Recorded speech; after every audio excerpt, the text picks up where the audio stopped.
Members, welcome in another Benny 2178 video. Tulina ebigambo bino ebibiri. We have greet.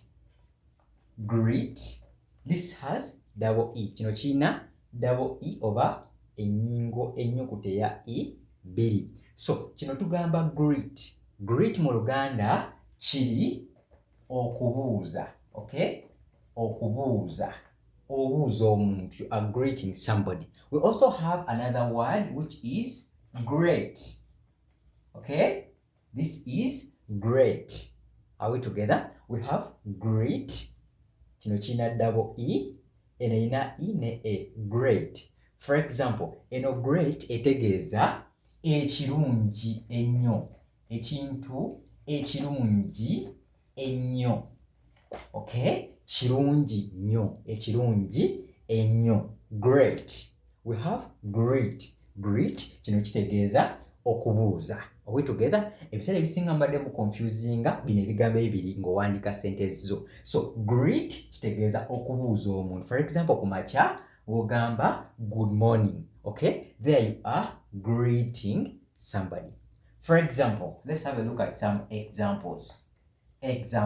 Oba ebyokulabirako mu lulimi Oluganda. Remember, tuyiga olulimi Oluzungu n'Oluganda mu bwangu. So, greet ekisooka kye ngenda okukozesa. For example, I am greeting the parents. Okay? I am greeting the parents. So, greet can change to greeting. We looked at present continuous tense. I am greeting the parents. Mu Luganda tugamba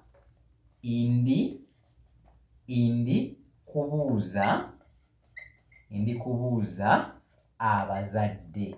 Okay? Ndi kubuuza abazadde. I am greeting the parents. We say ndi kubuuza abazadde. Are we together? I am greeting parents. Ndi kubuuza abazadde. For example, good morning, wasuza otya, good afternoon, osiibye otya. So that is greeting. This is greeting with double E. Are we together? So we have great. Great tugambye ekintu ekirungi ennyo. For example, you can say the world is great. The world is great. Okay? The world is great. Don't forget, world kitegeeza ensi. So, ensi nungi. Ensi nungi nnyo. Okay? Ensi nungi nnyo. Are we together? Ensi nungi nnyo. The world is great. Another example, you can say, the work is great.